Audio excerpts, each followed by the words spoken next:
kuthiwe ke abantu abazalelwe enkolweni nabayiqala kudala,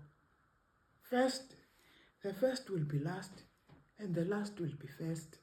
Kube khona evesi ethi nawudlulwa nazi-prostitute ziyongena ebukumkanini bukaThixo.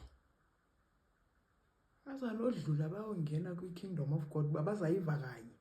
But ebantwini ekudala bejijana nayo into yenkolo ayivakali ncam.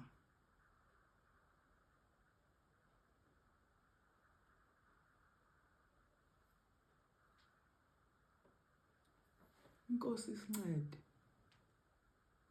Siyive msinyane ke le into yoba kwenziwe i-revival ke ngoku. Kwenziwe i-revival ye-heart surgery. Into yoba kusetyenzwe intliziyo so that xa esithi all 10 nathi sibe sisithi yes all 10.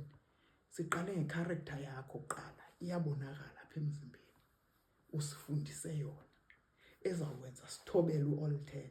Siyohlala kwi-pod ka-Love is Blind season 144. Sihlale nca silinde i-great tribulation ready uyonqunyula inhloko pha ready.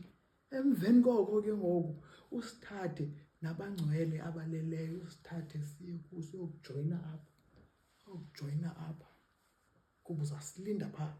He won't touch down.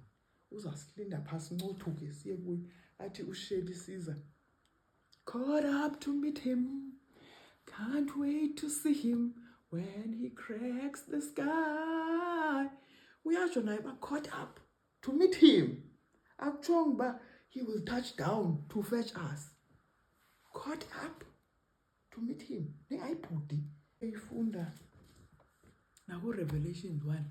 Uyoyifunda uba uzawuza kanjani. Umazi uba ukubuya kwakhe uzawubuya kanjani.